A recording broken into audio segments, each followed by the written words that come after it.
This is Alex. This is Yammin. Yammin, what changed? All of a sudden you've turned into this sexy man, whereas before you were this ugly, hideous creature I couldn't bear to look at. He's not going to appreciate that. Well, didn't he say he doesn't listen to the episodes he's not on? Or did he say the exact opposite? I said totally that. Misquoting him. Okay. Fair. Well, you're on all the episodes, though, so...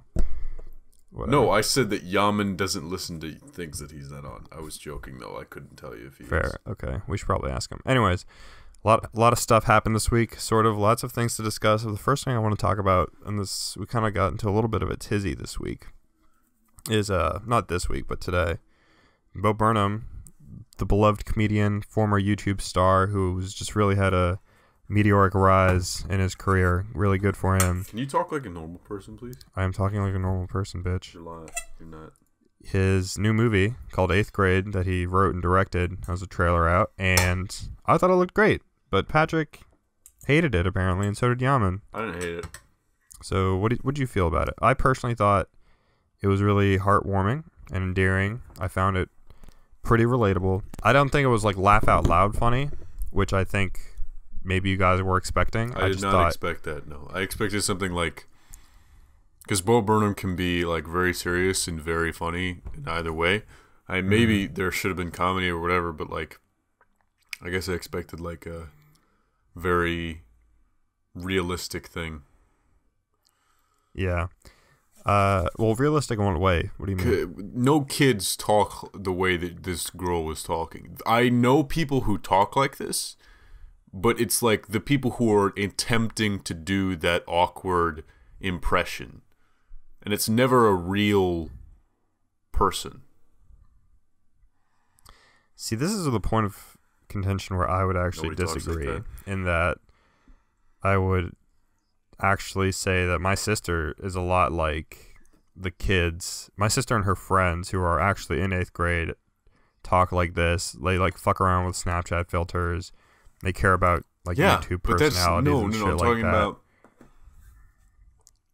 I was expecting like, because Bo Burnham's whole thing is that he has relatable subjects where he talks about his insecurities, all the things that he doesn't like about himself, like his depression and all this stuff. And I was expecting him making a movie about 8th grade would be coming from a place that he's like experienced, so he would really drive it forward to be like, this is how people talk.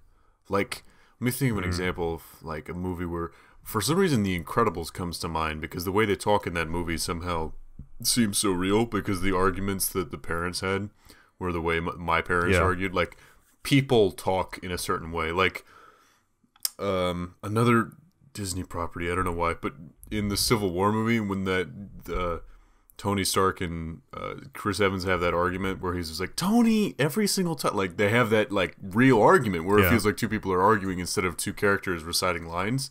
Maybe it's because kids are terrible actors, but I don't know. It just didn't feel real because they were saying like, she said like that one line, she was just like, I like to charge my thing. I mean, like, I charge my phone or whatever that thing that seemed really recited and stupid and not real. Nobody talks like that is what I'm saying. It sounds like it was intended to be awkward. Nothing that is intended to be awkward is awkward. Unless you're like really meta. I don't know. I suppose so. I don't know. I didn't get any bad vibes from that or anything else. We'll obviously wait to see how the full movie is. My issue is when people say no one talks like that, is that there's a lot of people in the world, and you can't like possibly account for like you're right how everyone 8 people talks, are like this you know? person. You're right. Stupid argument. I'm just saying like there's a lot of people, unless it's something like really obviously bad where someone's, I don't know. It wasn't the worst thing ever. It's just not. It's not what I expected. I expected a real, very realistic thing. To me, an unrealistic thing that no one actually says is when like a kid stands up in the middle of the cafeteria because all the teachers and the administration are super oppressive to all the kids, and he ends up giving this incredible speech without any stutters. He's basically giving that fucking I Have a Dream speech, but to all of his like classmates to like inspire them to rise up or whatever. And it was like, no like 13 or 14-year-old has that good of like public speaking skills. That doesn't make any sense. This is just like a purely hypothetical, although I'm sure this is drawn from like numerous movies I've seen in the past. For some reason, I'm thinking about Sky High in my head when I talk about this. They should have gotten some of the actors from what's the name of the high school? High School Musical? No, the high school they got shot up. Parkland? Yeah, they should have gotten some of the actors from the speakers who are talking about stuff. Do you know how fucking stupid people are? They'll believe anything. They will believe literally anything. I don't know, man. I believe maybe that kind of sounds like I think that it was faked, but I'm totally talking about the people who think it was faked and that these are crisis actors. People will believe anything. What do you mean there was a school shooting in Florida? It was a false flag operation. What a fucking scum pile of humanity that we are. Listen, all I know is that those crisis acting kids, they should be nominated for Oscars. That's all I've got to say about that. Hypothetically, being the devil's advocate here, do you think it's weird that these people should somehow profit off of the publicity they've gotten off? I don't know how they've been profiting. I just saw this. There was this big deal on Reddit. I sometimes go over like to the Donald and /conspiracy just because I enjoy like watching a bunch of ants swarm over each other, and a lot of them were pushing like this whole narrative that's just like, oh, they're benefiting from the tragedy of the high school. There's no way that. That's like terrible. How do you do that? And I was just wondering, how are they benefiting? They're just going in front of podiums and talking about stuff that should happen. Yeah. But at the same time, how can they benefit from the tragedy when the tragedy was actually just a false flag operation? And you can't have both. Yeah, exactly. Was it a tragedy? But yeah, they're definitely not benefiting unless you mean exposure, and also in that maybe, I don't know, the college admissions people will see these kids speaking up, and when they get their application, they'll be like, "Oh, hey, this was that kid who from the school. Yeah, we should let him in." Yeah, but other than that, like, who is paying? No one is paying these kids to like go on the news and speak. No one is paying these kids to like go out into the streets and like demand action and stuff. Like, this is all just stuff that they're doing of their own accord, and they've just received a lot of attention for it because it is so extraordinary. I really don't think that there's, unless you can show me, like, I don't know, pay stubs or receipts or cash payments that these kids are getting, or I don't know, maybe they're being paid in like fucking Lamborghinis and I just don't know, just like some college basketball players are paid. But that whole argument is like pretty fucking dumb. Anyone can indirectly benefit from all sorts of things. That doesn't mean that was like their intention. You know what I mean? What?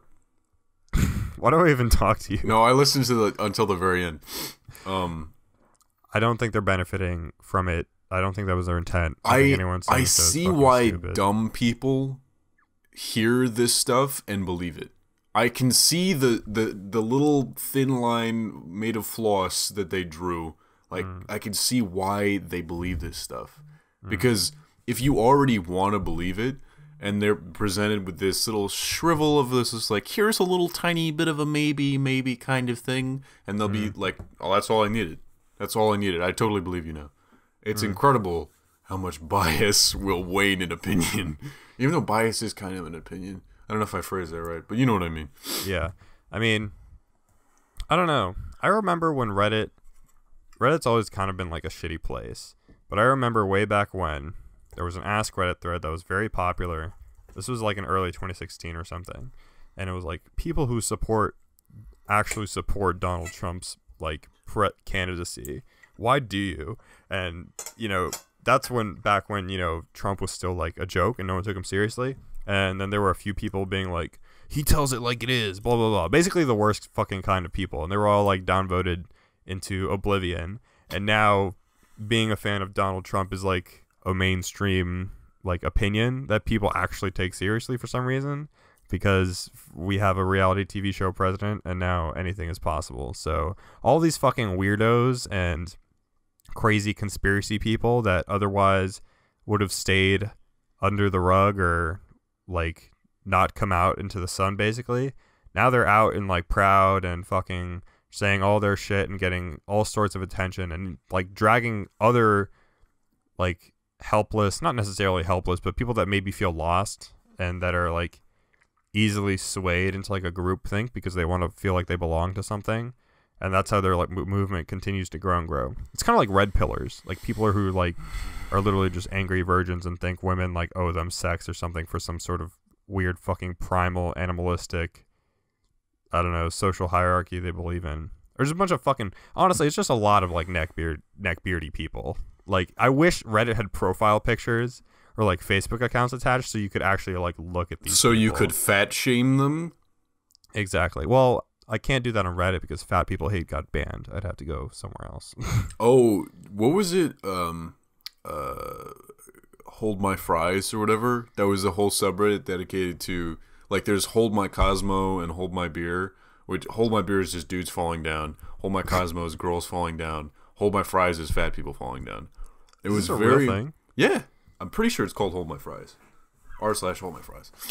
It became like, it very quickly went from, haha, that obese person fell down. I can take humor in that because I take humor in all people falling down. Yeah. But then it went from that to, yeah, this fat, disgusting monster falling down. I hope you die. Like, really vicious, weird stuff. Yeah. Yeah, I'm looking at this. This is weird, yeah. Mm-hmm. I'm looking at this this top gif of this guy, this fat guy, or larger man, whatever you want to call them, imitating a seal and like falling into a pool, and it's kind of funny. But then the top comment is someone being confused, being like, does this count? My dude is clearly aware of his weight and is using it to advantage to imitate a seal. And then someone else under him was like, posts like these are why we're not technically a hate sub. As long as they either fail or succeed, it's good to go. I was like, wow, I'm glad That's you guys... how they buzz under the radar from hate stuff. I'm glad you guys have, like, defined such a thin line where you... It's like a governmental loophole. Like, it was like, technically we're not a hate sub because sometimes a seal man will appear. Sometimes people will be happy that they're fat and falling over, and that's okay because we're all having a good time and no one's getting hurt. I used to be one of those people when I was like 14, which was, I used to just have shitty opinions about everything, but like, I was one of those people who's just like, fat people are monsters. Like, I was absolutely one of those people. I hate every previous version of me, but I hate most like freshman and middle school version of me. I want to kill that person. I feel the same way about me, but I was just more, not that I had bad opinions, I was just a dumb idiot who didn't know how to talk. Just like standard stupid middle school, early high school behavior, who didn't know what the fuck he was doing socially, didn't know how to take care of himself, didn't know how to be coordinated enough to do basic tasks without looking like a fucking spider who lost 2 of his legs. So yeah, I'm glad I've sort of come into my own a bit. And also, I cared way too much about things. I remember when I first got my phone, this is going to sound awful, and honestly, thinking back on this is a kind of like borderline harassment. I would give 5 people 5 minutes to respond to my text messages. I thought you were going to say time something it out. else. No. I don't want to know what you thought I was going to say. I thought you were going to say you solicited shit from people No, like the what moment you got a phone. No, I would literally wait 5 minutes for people to respond to my text message, and if they didn't reply within 5 minutes, I would resend the message. And then if they didn't respond within another 5 minutes, I'd be like, hello. But if they called me out on resending texts, I'd just be like, and this is back when like there was no iMessage. Oh, you just say it was a glitch. Shitty. Yeah, you just be like, oh, sorry, it was a glitch. Fucking... Yeah, dude, I was the fucking worst. That's like straight up manipulation. That's like awful. There's no glitch you can have where a phone will just continuously send a message every 5 minutes. It was like just on a clock. Like I was like so good at it. But yeah, you know what I've discovered? What'd you this discover? has nothing to do with what you're talking about. Just talking about like conversation loopholes where you can just explain something away. Recently at work, somebody said like, we're getting, I think it was donuts or something like that, and then I said, I didn't want to spend money, but I wanted donuts, and I said, I don't have any cash on me, and so. They said, oh, no, it's on whoever is buying it. They were just thinking of buying stuff for us. And I was like, cool, I'll have donuts. And I think that's the best thing to say in that situation. Because if you say, are you, or it's like, am I paying for it or something like that? They go like, no. And then if you say yes, it's like, so the only reason you're actually doing this is because you didn't want to pay for it. But if you say, I don't have any cash on me, then it's just like, I don't have any money to begin with, but I guess I'll take some free stuff. It's like, this is the kind of stuff that I think about. Just like an arsenal of ways of getting out of things. Yeah. God, I'm a psycho. Usually, I used to do that a lot at the pool, but I wouldn't say I don't have any cash on me. What I would do is, this is mostly when people brought in other food, like for them. I would just be like, oh, we're getting like smoothies, or oh, I'm getting Chipotle or something, and I would just be like, oh, cool. And then I would just be around when they were eating and just talking to them. And sometimes they would offer me food, and sometimes they wouldn't. Sometimes if we were tight enough, I would just like take like a chip or something, or like grab a sip. I hate the idea of eating someone else's food. I eat my food, and if I don't have any food, I don't eat any food. Yeah. I kind of like didn't care and got really good at like scavenging food from other people, which I don't know. I feel like I've definitely had more of a person's food / drink than I definitely should have at some points. I remember someone's mom brought us a bunch of smoothies, or like 7-Eleven Slurpees or something, and I drank at least a quarter of someone else's, and then like brought it to them in the stand. Can I show you this picture of Chris Pine? His I really head hope is it's so not big. another furry thing. I His really head hope is it's so not. big. He's on like the red carpet for the fucking what's it called movie. It's so huge. Oh, A Wrinkle in Time. People are pointing out that he looks like that guy from Team America World Police. Oh, he's wearing pleated Look how pants. huge his head is. His head is very He's big. huge. Jesus. I don't know if it's just his forehead, but like the hair makes it look like the hair isn't like big. It's just that his head is that big. Yeah. He looks like Megamind. Yeah, I remember I saw people make this comparison on Twitter that he looks a lot like the guy from Team America World Police, and the resemblance was so uncanny that when I saw it originally, I really thought that Someone guy made a was puppet. based on Chris Pine, like beforehand. Like I haven't actually seen Team America World Police, but I would just always assumed like, oh, that must be like Chris Pine or something. But no, that movie is way older than whenever Chris Pine became famous. I think that character is actually like, isn't that Matt Damon or something? Isn't that supposed to be like Matt Damon, but like really fucking dumb? Yeah, exactly. Thank you so much for that. But yeah, anyways, I would steal a lot of fucking people's shit at my job, and that's how I got through. All right. So did you see that tweet that the official Witcher Twitter account tweeted out? That was like, it's kind of a not story though, right? Because it's just like, hey, something might happen tomorrow. So I thought it was gonna be like either more DLC, or they're gonna say like they were remastering one of the older games. But surprisingly, what a lot of people are saying is that it's just gonna be that Geralt was gonna be in a fighting game. He's gonna be in Soul Calibur 6. I'm not sure if you, and then which is like Morin's super just gonna be a map for Soul Calibur. Yeah, it's gonna be a stage. That's what people are saying, fun. anyways. Who fucking cares? Yeah, so that's like the really boring interpretation of it. I'd rather have Ciri as a playable character in that game. She's cooler. Yeah, I mean they might do more than one, because Soul Calibur always has these just outside franchise fucking Darth Vader. Yes, yeah, like the GameCube one had Darth Vader in one version and then Yoda in another version, and then I know in another Soul Calibur game they had Link and then I think Ganondorf or Zelda or something. I don't remember. So yeah, they basically just pull whoever they want, whoever they can fucking strike a deal with. I can't believe they actually got Darth Vader for one. That's kind of weird to think about, but it seems like Geralt is the one they're going to do this time around. So I'm sure it'll be Geralt and maybe some other character. I really don't know, but I don't like fighting games all that much, to be honest, unless it's Super Smash Brothers, because fighting games That's also in the news. Oh yeah, Super Smash Bros. For Switch. We talked about that briefly, but anyways, what is there to talk about with teasers though? It's just like Super Smash Brothers might be coming out. Well, it is coming out, and is it a new game though? It is definitely a new game. I don't know why people were saying that it's not. Like, because there's literally just a 15-second trailer of a black screen and a bunch of tiny little figures in a giant circle. That's it. I highly doubt they would make a teaser for like a remake or a You don't port. think Nintendo would do fucking something dumb. weird and like divisive? No. Who the hell hypes up like a port of a game? That doesn't make any sense. Plus, on Twitter, the developer of the game Hey tweeted Alex, already in Japanese. they have a cardboard box that's selling for $80. Okay, but They that's a will totally... sell anything. Okay, I'm not saying that they wouldn't port a Smash game, but I'm saying that They the wouldn't developer, do a trailer for it. I'm pretty sure they would. the developer of this fucking game has already said that it's not a port, it's a new game. So we're all good on that front.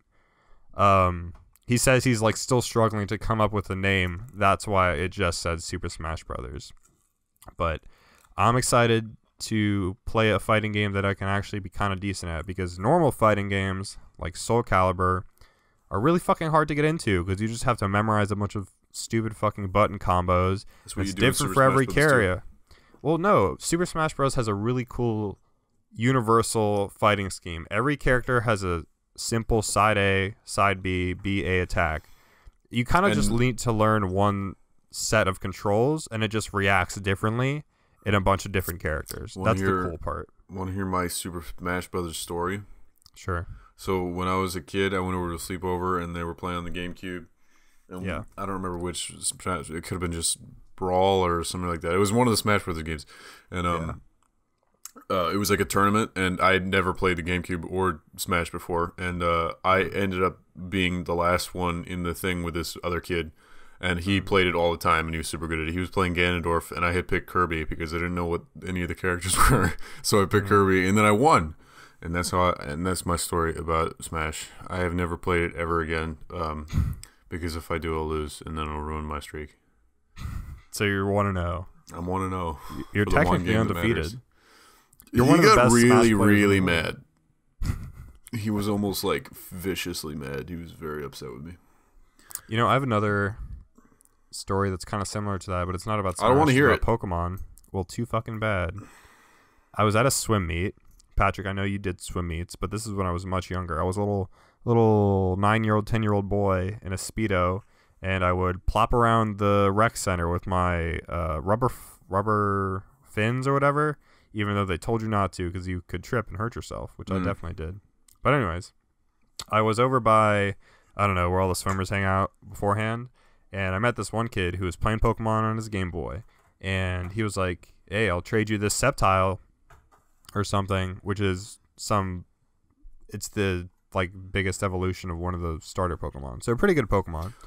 And he's like, I'll trade you this Sceptile if you give me like this, that, and that. And basically I had to give him like 20 Pokemon for this one Pokemon. And I was like, sure, why not? Because I didn't really give a shit and I was a dumbass. So we do the trade. And the thing about those games is that they're so old that you can only do one trade one way at a time, right? So he had to give me his Pokemon, and then I would give him mine. So it was kind of like an honor system thing. In a way, it was kind of like a hostage exchange because you can only give one hostage over at a time, or roughly at the same time. But anyways, as soon as he gives me his Pokemon, my mom, and this is totally unplanned, comes over and pulls me away saying, like, we're going home now. And I'm just like, okay. And the kid is like, wait, you have to give me your Pokemon. And I was like, sorry, I gotta go. My mom says we gotta go. And I just like get up and leave with my mom. And she's like dragging me by the arm. And this kid tries to explain it to my mom. And she's just like, Pokemon, in like a very Spanish accent. In a Pokemon, Venezuelan fury. like, yeah, like she did not give a shit. She was not having it. She just wanted to go home. And so that's how I stole that kid's fucking Pocket high-level Monsters. Pokemon. Yeah. Also, I would... Whenever I was at my friend's house in middle school, his older siblings also played Pokemon, and they were way better at it than me. So what I would do is I would sneak into their rooms, take their Game Boys, hook up the transfer cable, and trade like a level 100 Zapdos or something for a fucking Rattata. You're a thief. I literally am a Pokemon thief, dude. Oh, I was the fucking best at it, too. one time, I don't know how this ended up happening. I was playing Borderlands 2. I just literally only played Borderlands 2 for a really long time. I can't remember how old I was. Probably still in high school. And I got invited to this game after I was looking on the matchmaking thing. And it was just like for level whatever players on intermediate in a whatever map. And eventually I looked at the thing where the people were, and I drove over to them, and there was a bunch of items on the ground, and they were just standing there. One of them was in their menu, and they kept throwing out items, and the other person was sort of inspecting all of them. And I looked at them, and I was just like, I wonder if I could... And then I just ran over and grabbed every single one of the items. And then the one dude who was not in the menu started jumping up and shooting at the guy, trying to get him to stop. Like, he's like, you gotta pick up the... You gotta... I didn't hear what he was saying, but I assume what he was saying. And I got really stupidly high-level things. Like, there was this gun that you could get that was like an infinite firing weapon that never ran out of ammo. I got that. I just got like a ton of golden, amazing weapons. And then my account got corrupted. My original Xbox Live account, Kitten Killer 51. And then I lost all of it. How did it get corrupted? I have no idea. I called Xbox support like 6 times. Did you get hacked or anything? Because that's what happened to me. I don't know. I really don't know. Every save file I've ever had got destroyed. So every Minecraft map that I ever made, just gone. Shit. It's tragedy. See, what happened to me was when I first made my very first Xbox Live account, when I was in like middle school, I was Private Flippy. I don't know why I thought that was a good name, but I was Private Flippy, and derptastic. That's back when Xbox used Microsoft points. I'm not sure if you remember that. And I was obsessed with getting Microsoft points to pay for things like Xbox Live and Call of Duty map packs. And obviously, being a 7th grader, I didn't have any income to actually use. So what I would do is I would Google ways to get free Microsoft points. And I went to this sketchy-ass website that I thought was real, and I fucking put in my account information to log in to get free Microsoft points. And it didn't work. So I was like, oh, dang, that's a shame. Whatever. And then a few months later, God, you're a dumb my idiot. account got hacked. Yeah, I was a dumb idiot. But I guess And I then had what it happened? coming Did to they me. get your parents' credit card information or something? No. Actually? No, I don't think they did because I never saved any of the... My parents would let me save the credit card information. But, Yeah, I because guess you I buy had a- every fucking Call of Duty shit ever. yeah, well, the thing is, I would go to the store, go to the GameStop, and put my fucking crumpled up dollar bills onto the counter so I could afford one of the Microsoft point cards you could buy at GameStop. And that's what I would do. But to be honest, and I talked to Microsoft and whatever, and after a few months, they gave me my account back, but I'd already set up my second account called Taco Laser. That was my second You're one of the account name. Fucking worst. Dude, I was Derptastic the Taco Laser, and what was the other one? Laser Lair. Derptastic is still good. That's still No, my, it's like, not. That's still my Xbox Live Derptastic. name. Yeah. These are like the I'm So Random crowd. This is exactly what you were. I mean, it's kind of grown on me. I don't know. It's still my old original YouTube name, but all those videos are gone forever now, so no one can ever find them. But I guess getting hacked is what I get for stealing everyone's Pokemon all those years. So, or just attempting to steal Xbox Live points. yeah, really just my addiction to stealing is what got to me in the end. Were you a kleptomaniac at any point? I was a digital kleptomaniac. I would stole love to a lot steal of stuff digital as a shit. kid.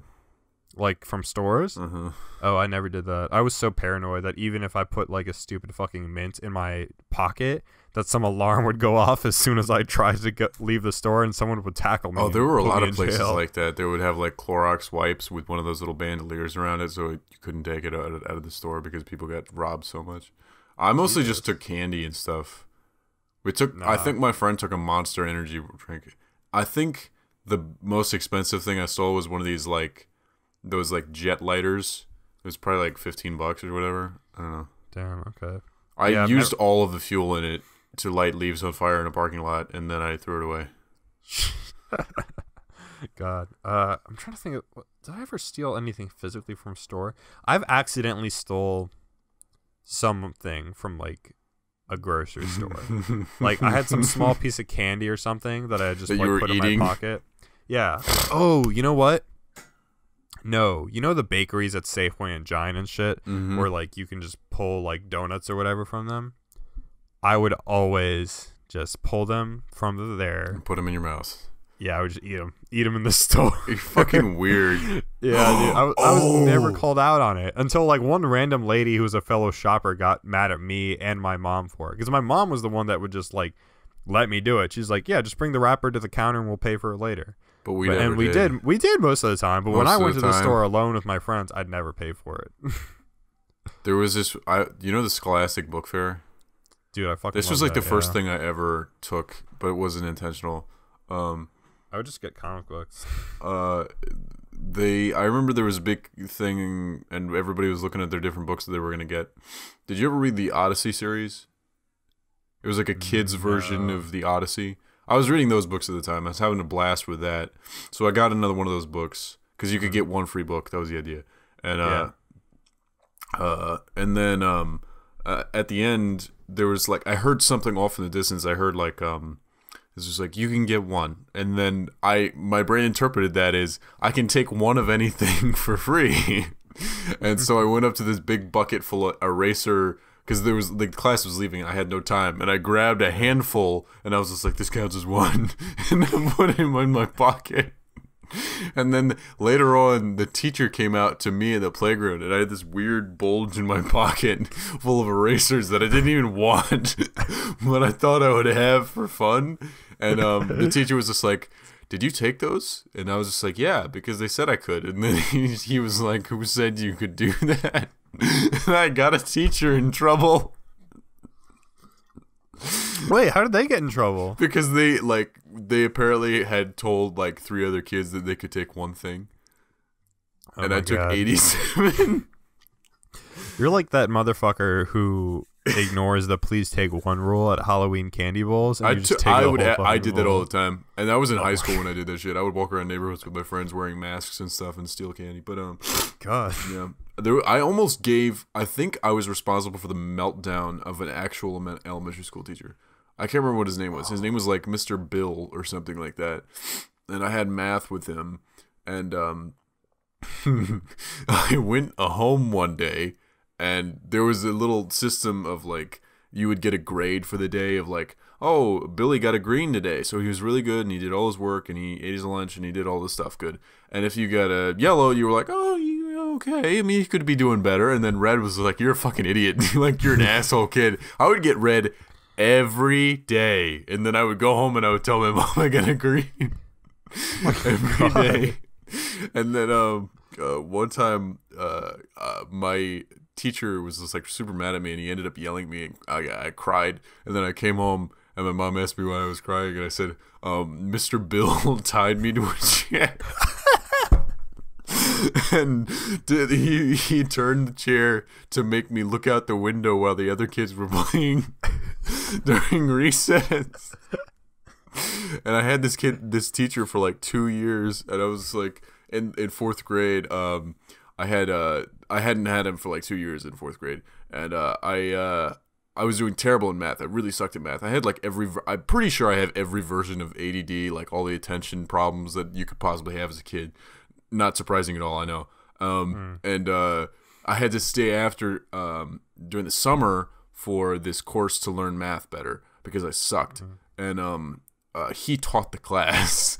And when I walked in one day, I saw him.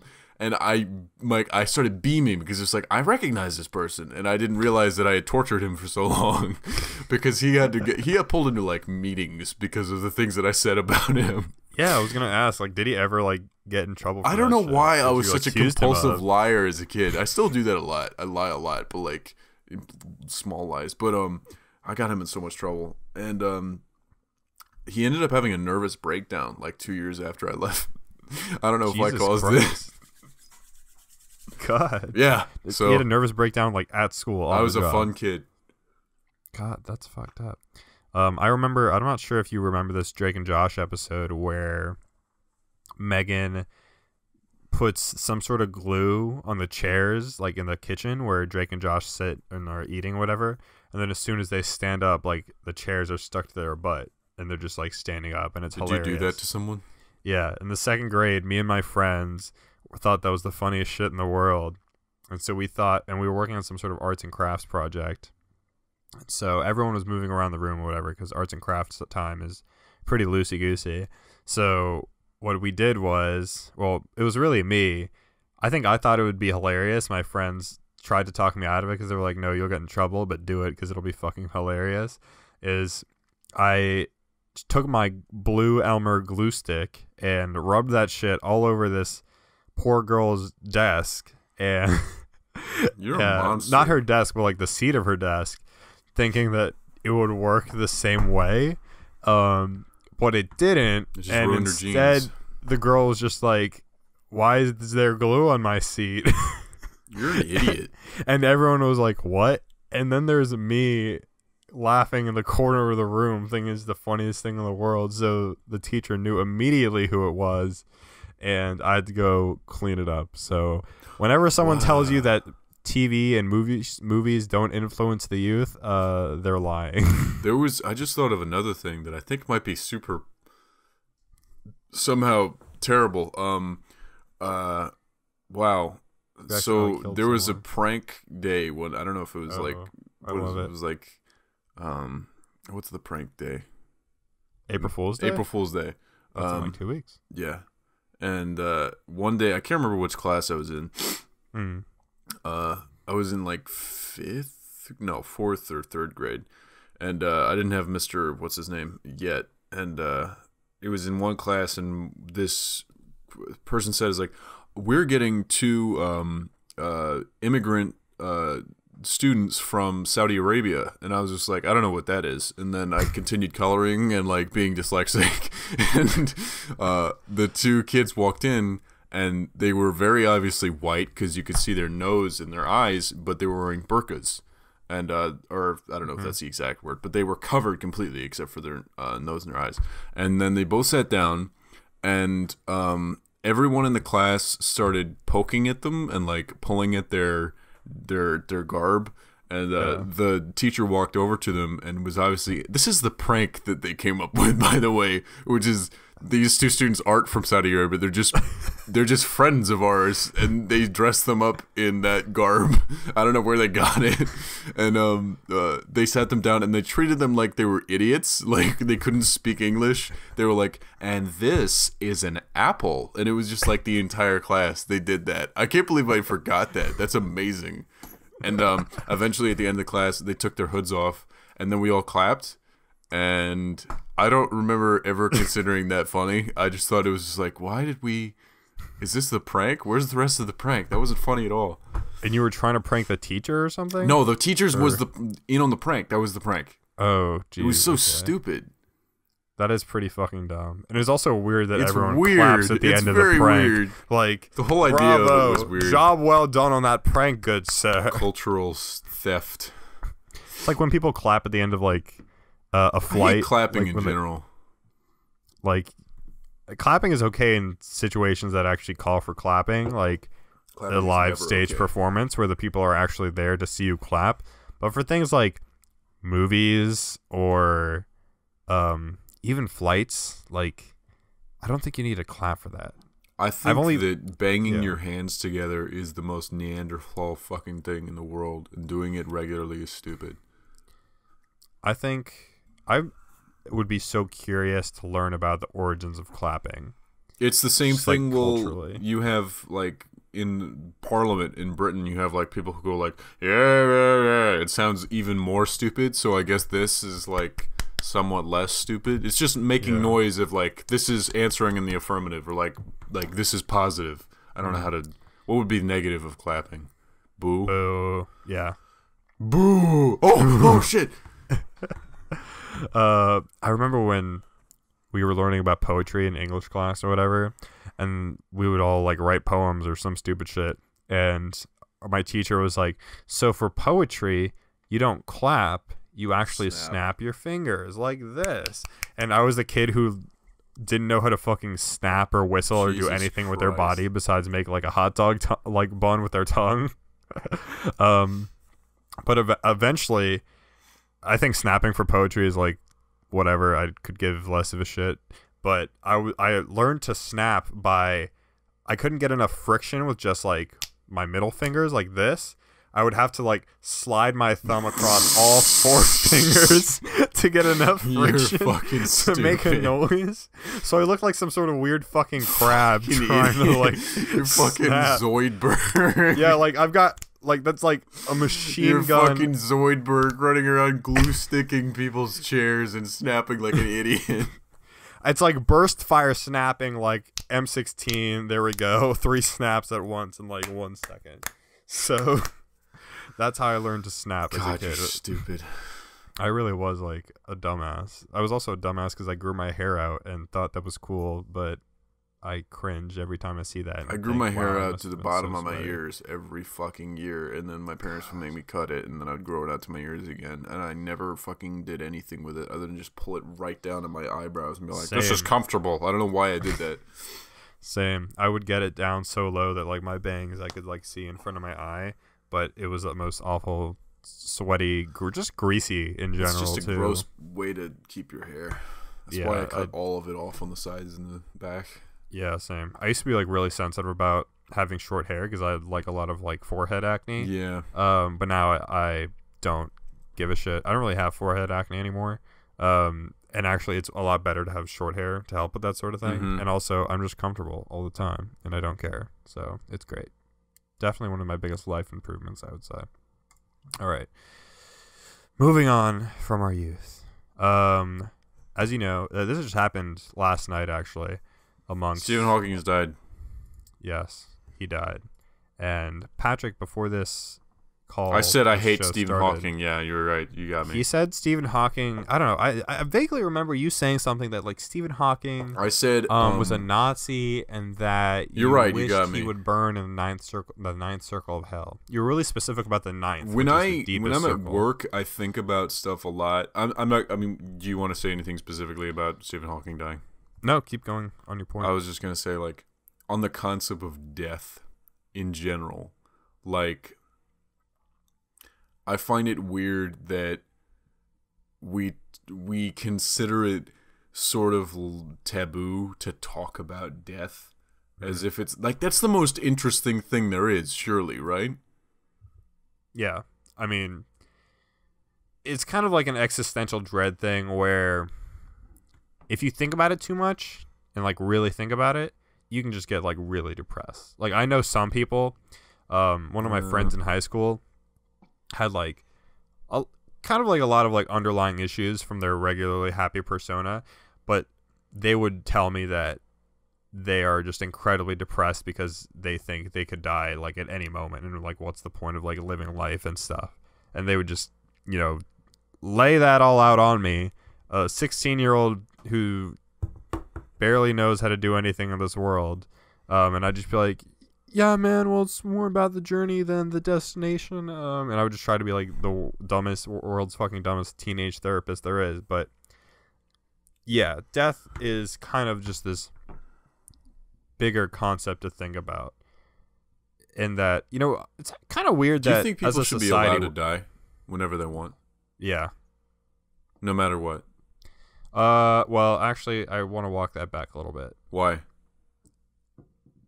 I think mentally ill people who want to commit suicide should instead be given the help that they need. Do you know what happens after you die? No, So why is it considered something so taboo that you can't do it by yourself?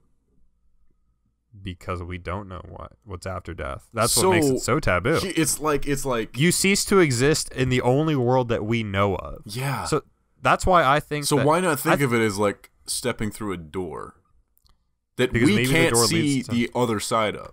Only the people who go through it know about it, and they never come back.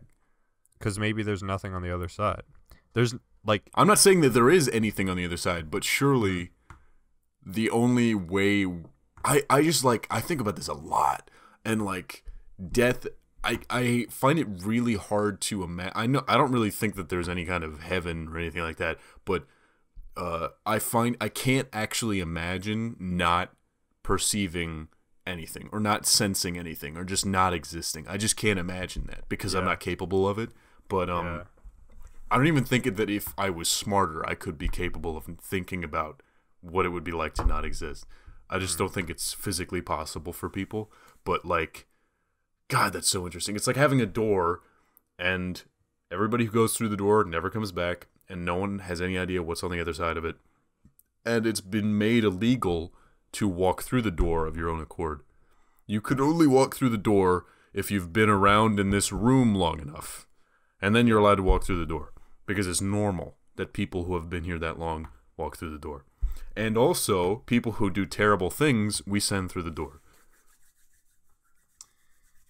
I think that it's just such a weird question about, what comes after death. And in a way, it's kind of weird that we're not crippled as a society by the impending, fear of death. Well, that's life, right? To distract from death. Pretty much, yeah. As depressing as that sounds. But I think it's innately part of every human and living thing to have this survival instinct where we choose life and to choose to preserve ourselves over, immediate death. And I'm not sure what that says about, maybe that inherently says something about, what happens after death and that there's probably not anything. But I think I probably think this to myself to be sort of comforting in that I like to think there's some sort of afterlife in some shape or form.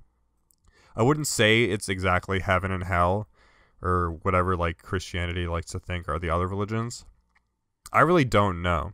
I like to think it's some larger cosmic undefined thing. I think I just like to leave it undefined and vague to, be I don't know, give myself something to look forward to when I will be dead. But realistically, objectively, all we can really think about is that, or scientifically prove at least, is that there's just nothing.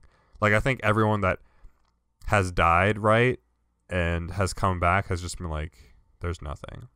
Although there are those weird religious books you see at the grocery store that are I was dead for 32 minutes and I was in hell, or I was dead for 15 minutes and I felt Jesus, and I was just because okay. There's no way to tell if they're lying or if whatever it's stupid. And also, even if they're telling the truth and whatever they think that they experienced happened in their head, I had a dream last night that a clown chased me down a hallway and it felt really real. Did that actually happen though? No, it didn't actually happen. So there's no way to trust people who say stuff like that. People I know who are very close to me have had near-death experiences, and the things they talk about, I don't believe them. There's also the scientific fact that when you die, all those chemicals are released into your brain, right? Mm-hmm. To make it more comforting for you. And that's probably what people are experiencing in one way or the other. That's just manifesting itself as, oh, Jesus is here to take me to heaven. When in reality, it's a bunch of your brain flooding itself with dopamine, basically, to make this final moment comforting or whatever. I don't know. I don't think that. It is a coping mechanism. It's definitely a scientific thing. Yeah, absolutely. I think there was a monkey once, not a monkey, a Neanderthal once who said, "Oh fuck, I can't really. Oh my god, what is going on?" And then another monkey tapped him on the shoulder and he said, "Yeah, well, what if someone made the whole thing and there's a nice thing afterwards?" And then the monkey was now, more comfortable with the idea of death because there might be something after death. And then religion was created, but that sounds a lot like that speech from Matthew McConaughey gives in Interstellar? No, True Detective. Oh, Time is a Flat Circle? No, it's another thing where he talks about monkeys monkeys who begin religion, but human consciousness is there's no individual. The way we think about it, we think about each person that we know as if they have a soul, but each person that there is just a collection of individual experiences. There's no Patrick, there's just the person that was created after this many things happened to the shell that was born. It's just that we now attach value to this individual because they're different than most people we know. But there are probably a lot of people who are almost identical to you because there's so many of us. So death is not that significant considering how many people are identical. This is a stupid subject to talk about on a podcast. No, I think it's fascinating, and especially because I want to bring it. This kind of ties into Stephen Hawking and space and relativity and shit. But I think the afterlife, death, I think there is some cosmic aspect to it that we're maybe not aware of. At least I'd like to think so. Because if you go back and think about the Big Bang, right? That's like our theory on how we think the universe started, right? And people are point to that and be like, okay, that's the starting point of all of this. But then you have to think, okay, well, what came before that? You know, what existed to cause the Big Bang? And then what existed before those events to make that, right? So really, you could just theoretically keep going and going and going and be like, well, what came before that? And then what came before that? And like time is never ending. So that's why I think that there is some larger cosmic force, whether that be God traditionally as we know it or something else that we can't even begin to comprehend. I just think that there is something much bigger than us that understands all of this. That's like, we get what's going on. I don't think that there's, I don't think that there is something like that, but I don't claim to know that there isn't. I love the people who are so confident in saying whatever they know about the grand scope of existence. They're just like, no, this is how it happened. It's just like, how do you know that? How do you know that for sure? Like, I'd love to sit down with, like, I know it used to be like this a lot, but a lot of atheists are just very, this is how things happened. And yeah, to a certain point, I totally follow you with the science and stuff. But when you get to the idea of what is existence, and your whole answer is just because, then I don't know how to follow you with that. It's very hard. No, it's kind of dumb because, and especially when you're talking to uber religious people who are like, well, God made the world in 7 days, and then Adam and Eve, and then they fucking ate the apple, and then they were banished, and here we are. And I'm just like, that all seems kind of dumb and rudimentary for the creation of the whole universe. And that's such an Earth-centric view of the creation of the universe too, it's right? Very like there's so much other shit. Like when people are, this is why I don't personally subscribe to like a religion. Is just that things like God, Jesus, Allah, you know, the Hindu religions, whatever. I'm just like, if there are these like such greater beings, right?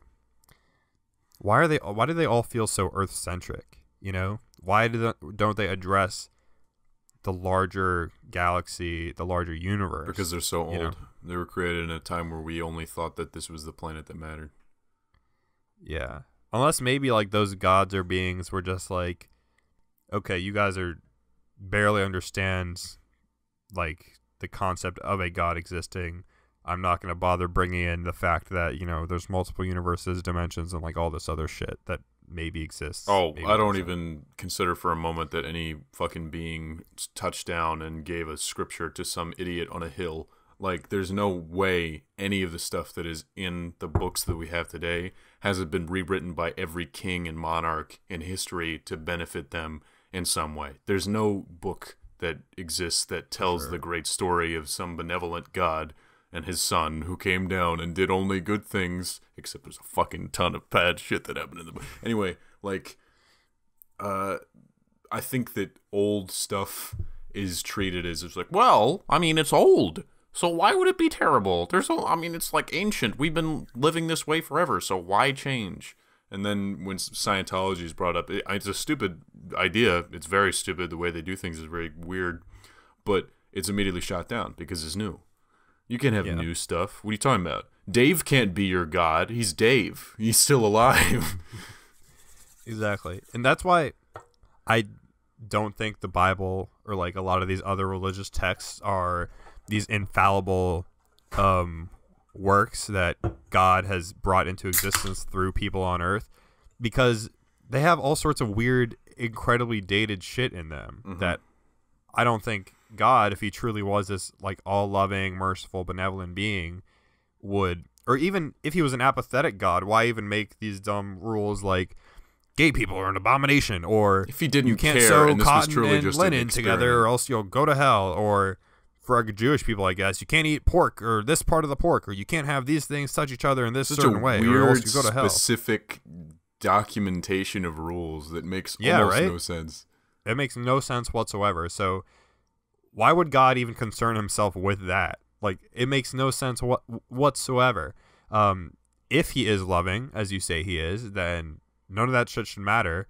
And if he is like an apathetic God who just kind of made the universe and then let us do our thing, then he also would not give a shit how we eat our pork, who we marry, or whatever else weird little anomalies exist in the Bible and other books. So that's all I have to say. If this benevolent being created all of the things that exist and continues to create everything, and everything that is happening is part of his plan, then what point is there in contesting things that are happening around you? Like a gay man is born and then has, you know, sex with another man. Why does that matter if in your idea of the Bible it's everything is meant to be?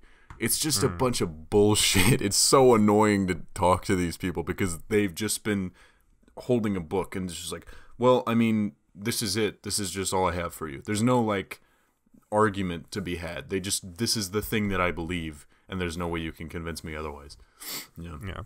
In Catholic school, it's funny because I've taken religion classes every day of my life in school until I got to college. So in high school, middle school, elementary school, we always had mandated religion classes because I always went to Catholic school. And we would always learn that the more problematic or like wackier sounding Bible verses that were just like eyebrow raising, we were like, oh no, these are supposed to be taken metaphorically, not literally. And I'm just like, oh, that's very convenient that the metaphoric Bible verse is like next to the one that's supposed to be taken literally, and that this one actually happened. So that's why I like that shit just does not fly with me anymore. And it's just such a logical inconsistency that is the most annoying thing ever, where you can easily tell that they're just cherry picking what does and doesn't fit their idea of what they want Christianity to be. But this kind of a conversation applies to, I've been thinking this way for such a long time, and it's affected so many of the things that I've thought about. Like, I used to think this was like, oh, why is a guy wearing girls' clothes? But then eventually I just like, it's just cloth. Why does it matter? Yeah. It's just other matter that you're putting around your body. Why does it matter? It gets that existential. Like, it just becomes like, why would it matter? Why in the grand scale of things would it matter what other people wear? Like, that just applies to everything. And then a lot of the time when you're having an argument with someone and then you bring up this idea, it's just like, why would it matter though in this idea of the universe or something like that? You get a little too far out, and then it goes like, well, that's kind of a childish way to look at things, right? Because the thing that I noticed was this, like, the conclusions that you came to when you were, I was like 14, 15. I was just like, man, so mortality and all this, like all these weird internal discoveries that you're making at that age, and then you present them to adults or people who are older than you, and then they go like, yeah, I mean, that's the way it is. It's like, you don't want to talk about this more? Like, this is interesting to me. This is literally everything around you. I know it's like the same conversation you have every time. It's just, there's this much that we know, and it's just constantly like just going back and forth on the same subjects. But it's, yeah. I kind of apply that logic to when I feel like I don't understand something or disagree with something, or I put myself in the shoes of a person who's maybe bigoted in one way or another, someone who's maybe homophobic or transphobic, or something that might be potentially controversial. I'm just like, does this hurt anyone in any way? And if not, why do I care? Yeah. Like, why do I care at all? Why do I care that someone wants to identify as a different gender than they are, than a different sex they are biologically? Why do I care that a man wants to date a man, or a woman wants to date a woman, or a trans person wants to date a trans person, or any other combination of things you could possibly consider? Gender is such a stupid idea. I hate it. It's so annoying that we've got like this level of thinking entwined with like such low debates that are so stupid and primeval. Like, just arguing about what organ should go to which bathroom to piss in. Like, that matters? Really? That's the whole thing you're focusing on? That's like such a big topic of debate when we can still talk about like, and Elon Musk just launched his car to the sun. It's just like, it's drastic how, like, if you're looking at the planes of like things that matter, like, I don't know how to describe this, but like, it just like looking at the topography of things that are like higher thinking, and you're like over here in some place in Kansas is like way down here, and then over here in some other state is like way up here. It's just like, and we all think of humanity as a whole as like this super intelligent race, and then there's some bumfuck state in, I don't know, Kansas again. I don't know why I'm listing Kansas again, but like they're all thinking there was like frogs are turning gays. There's like they're putting chemicals in the water. It's stupid race of people. I think the saddest thing about that stems from that whole like our obsession with gender is that we have to say certain things are for girls and certain things are for boys. Like, when it wouldn't make any you can't watch that show. That's too girly. That's a girl's show right there. Or you can't wear that. That's pink. That's a girl's color. Like, just that stupid shit. I feel bad for imitating like Southern people when no, that makes perfect sense. I sound Don't bigoted, feel but bad. like you guys have a lot of work to do. I'm sorry. But yeah, like it's so stupid because there's so much cool stuff to enjoy on whatever the opposite end of whatever spectrum people deem you to be on. Like as a guy, there's some like girly shit I enjoy. Like I love the new Queer Eye show that is on Netflix. I think that's like an amazing show, and that might be considered like girly or for people that are like too feminine or whatever. You're so brave, like, Pena. I really don't give a shit. Dude, I'm so brave right now. Please make sure you follow me on Twitter. Hashtag so brave.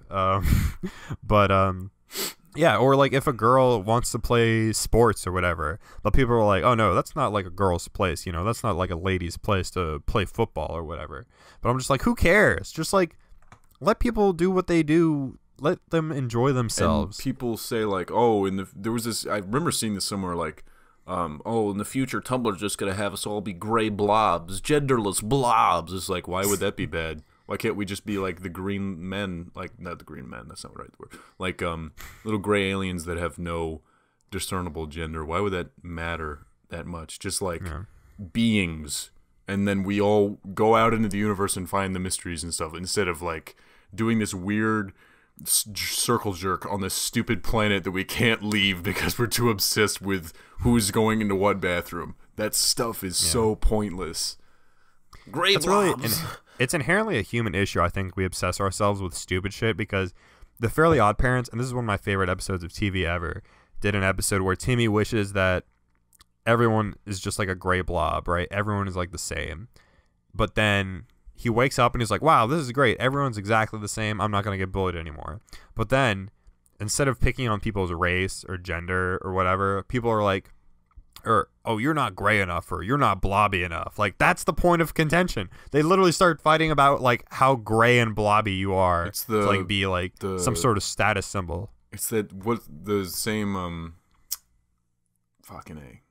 It's a further back reference. Dr. Seuss is like the purple snurfled starred bellied snurfles or whatever. There's a bunch of creatures that have no star on their belly, and then there's creatures who do have stars on their belly. And then there's a machine that's made, and then I can't remember how it works. The star-bellied ones get theirs taken off. I can't remember exactly. But it's just like the star ones feel themselves superior. And then there's a machine that's made that either gets rid of them or has them added. I don't remember. But it's just, that same kind of shit. Dr. Seuss is on top of that. Yeah, Dr. Seuss He's also a womanizer, guy. but that doesn't matter, I guess. Yeah, everyone's a little... Every person that does like good things is also like a little bit shitty, so whatever. Anyways, wow, the time is flying. Jesus Christ, it's already an hour. Let's just go ahead and jump into some fan stuff real quick. That was heavy. Yeah, I think that was a good conversation though. I'm sure that nobody's going to appreciate that though. No, people are going to be like, I didn't turn this on and be so fucking assaulted. I don't want to think about death, you fucking idiots. Make me laugh. I mean, that's all there is. It's just death. That's true. All right, I'm gonna pull this from my DMs. I keep forgetting to bring these up, but this is from Riley, who is super cool and DMs me her thoughts on things occasionally. And I guess this kind of ties into the conversation we were just having, actually. So Riley writes me saying, I would like to hear your opinions on something. For a long time, I've been known at my school as the bisexual girl and nothing more. I've been thinking about this, and I saw this thing about an actor, Lee Pace, the guy who played Ronan in Guardians of the Galaxy, and how he was in an interview, and the reporter asked him if he was gay or not. He said that he had been with men and women, then issued a statement that he is a member of the queer community. This is something that bothers me. Why can't I have a degree of separation between my work and my sexuality? Yes, I'm proud to be queer, but that is all I'll be known for. So, and I said that I agree completely that I think this is, again, one of our weird hang-ups that we're obsessed with, like, putting labels on people, being like, oh, so are you gay? Are you queer? Are you bi? Like, what are you exactly? Like, why does it matter? Like, one, that's none of your business. That's like a really personal question to ask someone. And two, like, does it make a difference if I told you I was gay or queer or, like, straight or whatever? It's not significant. I don't know. It's not significant at all. It should not matter. This is the same thing. Like, yeah. Like, I'm here to fucking talk about Guardians of the Galaxy. Like, don't ask me about who I'm fucking. Was that the end of her email? No, that was just me. That was just my conjecture.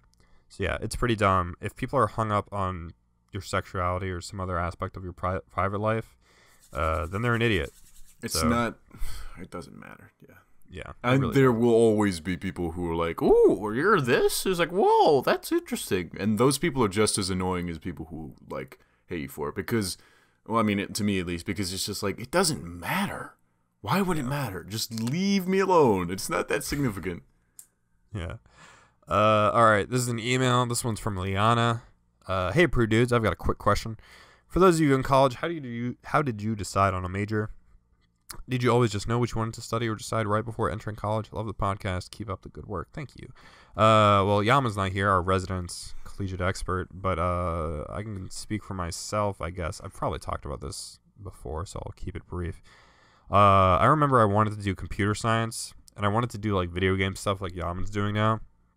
And I took some computer science classes in high school, and they got really hard really fast, and I hated it, so I stopped doing it.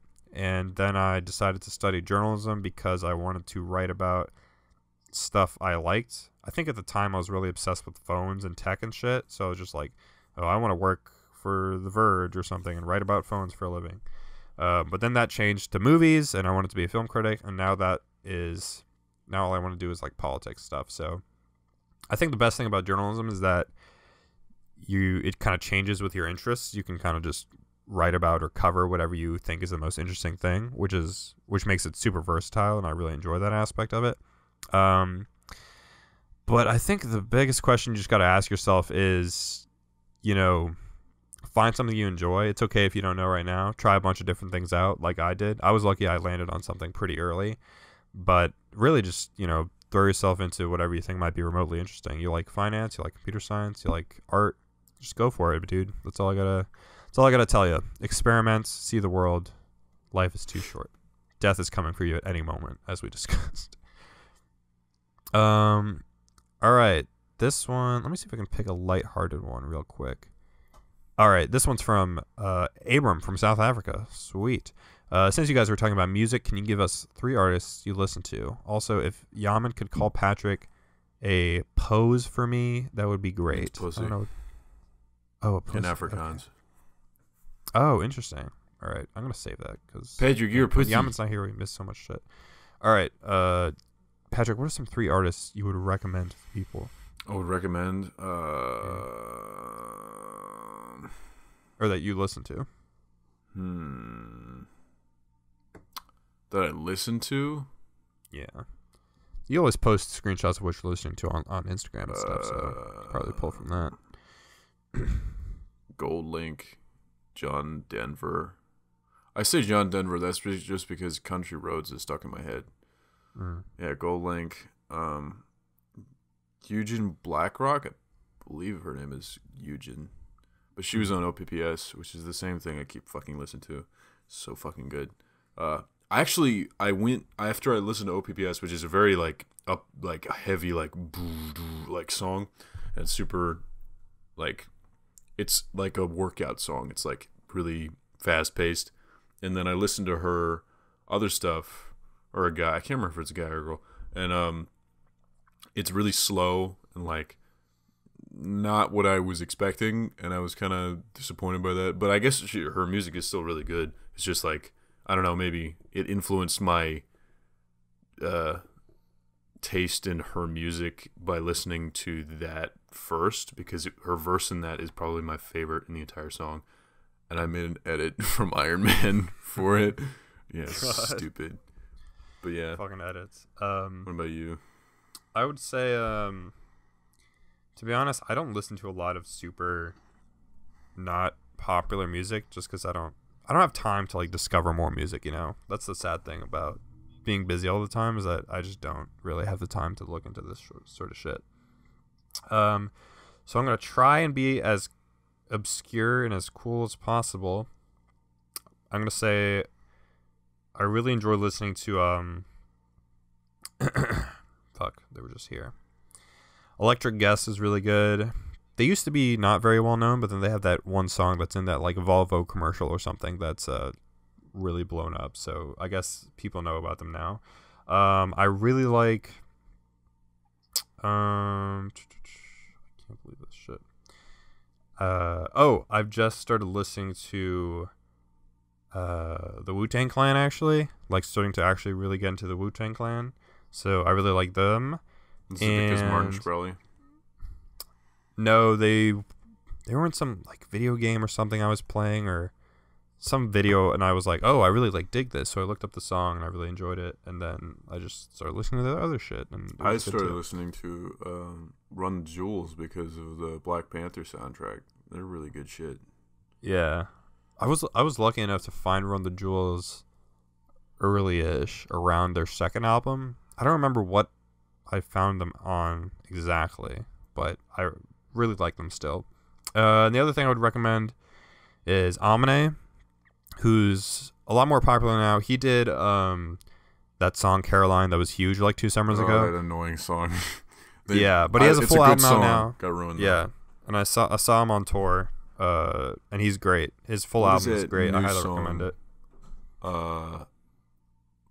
Nothing in my neighborhood. Yeah. I like that one. I can't remember what it is called. Not satisfied. Think I ever don't know. Stay for good. Yeah, that's fuck. I can't. That's like one of my favorite songs. I think it's Turf. Turf. Yeah. And then at the end, there's this really heavy vocal power ballad. It's very good. That's an awesome song. Yeah, it's a good. The album "Good for You" is like a good mix of like fun bangers and stuff, and then really like double meaning title too. Cool shit. Yeah. Good for you. Yeah. So good for you. Amine's sweet. All right, and then damn, we had a lot to work through. We always like are falling behind on these, so I want to knock out a lot of them. No. All right. This is from Rafia. One more. This is it. This is from Rafia. So I've been listening to you guys for a little while now and was hoping that I could get some advice from an outside source. I'm a straight A student, and I have been pretty much my whole life. My biggest problem in regards to my career is trying to figure out how to tell my mom that I want to go into actuarial science and computer science instead of becoming a doctor. But because all I've done in the past 3 years of high school is study and slowly become infuriated with my overbearing and strict parents. I never did any of the rebellious or fun things that every teenager except for me seems to have done before graduating. I've got 1 more year, and then according to my 5-year plan, I'm moving to a res at my dream uni, and I'm afraid of falling into so much freedom so quickly that it will kill me. I've grown up very sheltered. Any tips for perhaps not going too crazy? Yeah, so thank you for writing, Rafia, or you signed Young Veggies, so I assume that's your alias. I did that too, but it wasn't in the same way. Like, I was super sheltered for a super long time, and then I just maybe because it was made such a mandate, like a big deal to do stuff and to be social, and it was just like it's just like that stupid fucking song. It's the same. It's just like high school never ends. That whole thing. Who's dressed the best? Who has the most sex? It was just that anthem in my head every day because it's like, oh man, I'm not doing enough cool things. And then I just didn't do anything for a really long time, and I eventually forced myself to go into that environment, and I didn't enjoy it. I didn't enjoy going to parties. It was just not fun for me, and I just did that for a really long time. And then I realized it's like, maybe it's not for me. When you expose yourself to it, and you like, I'm uncomfortable. Make sure you find out if you're being uncomfortable isn't just because you're new to it, and maybe it's because you just don't enjoy that. Like, when you expose yourself to stuff, go with your tastes. Absolutely do what you would like to do rather than what you think you should. So also just, do whatever you want. Yeah, I'd say that's probably like the realest advice we could give is just actually stay. This is like kind of cliche. True to stay yourself. True to yourself. Yeah, do what you like. Not That doesn't mean don't feel social pressure cool. by other people. Yeah, that's not. Yeah, like take risks occasionally. Like if you don't think you'll enjoy an experience, but you have actually never done that experience, maybe give it a shot. If you don't like it, You have a cool story. Now Yeah. But in regards to like your parents and like this career That's always choice tough. between you being a doctor or being, the thing is, what I find interesting, Rafia, is that you said that you want to study actuarial science and computer science instead of becoming a doctor. Now, actuarial science is like, I just Googled it, is like applies mathematics and statistical methods to assess risk in insurance, finance, and other industries and professions. And then computer science is obviously the programming stuff. So those are both incredibly lucrative fields that you need to be really smart and work really hard at. So I don't think your parents, I don't know them exactly, but you shouldn't be like ashamed of that. Like you're not getting an art degree. You're getting like a really incredibly useful like modern degree that you will actually be able to be successful with. Maybe so don't feel bad about that at all. Maybe it's not just their parents want them to be in a lucrative doctor career, but it's a humanitarian aspect. Maybe they're doctors themselves. I don't know. Maybe they just like from a certain family that they have a bunch of doctors. But at the same time, I feel that if the parents who are coming at it from a humanitarian angle won't like trap their kids into only doing one thing, or they'll disown them. I don't know. I've never heard of a situation like that. I don't know if that's your situation. But I'm just going to say, and this might be a little controversial depending on how tied up you are with your parents. Honestly, if you really want to do this and study what you want to study and, risk your parents disowning you or whatever, if it gets that extreme, not saying it will,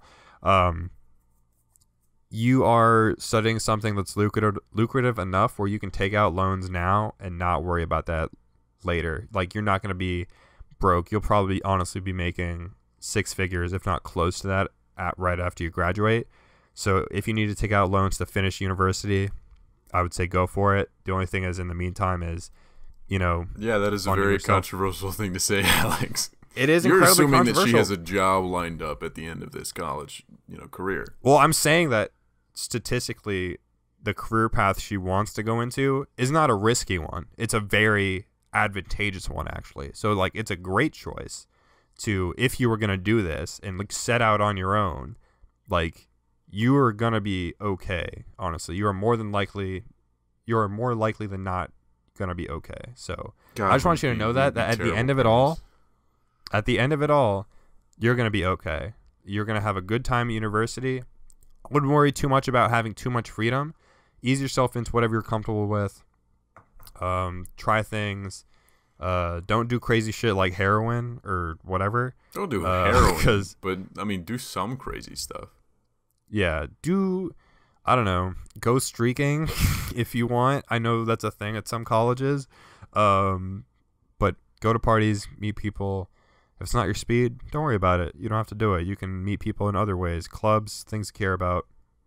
You should just be excited and look forward to things you want to do. I don't want to like taint her idea of what she should do, but I really don't know. Well, he or she, sorry doesn't for matter. misgendering. But like we said, gender is a societal construct. But yeah, like I have more regrets about things that I didn't do rather than things I did do.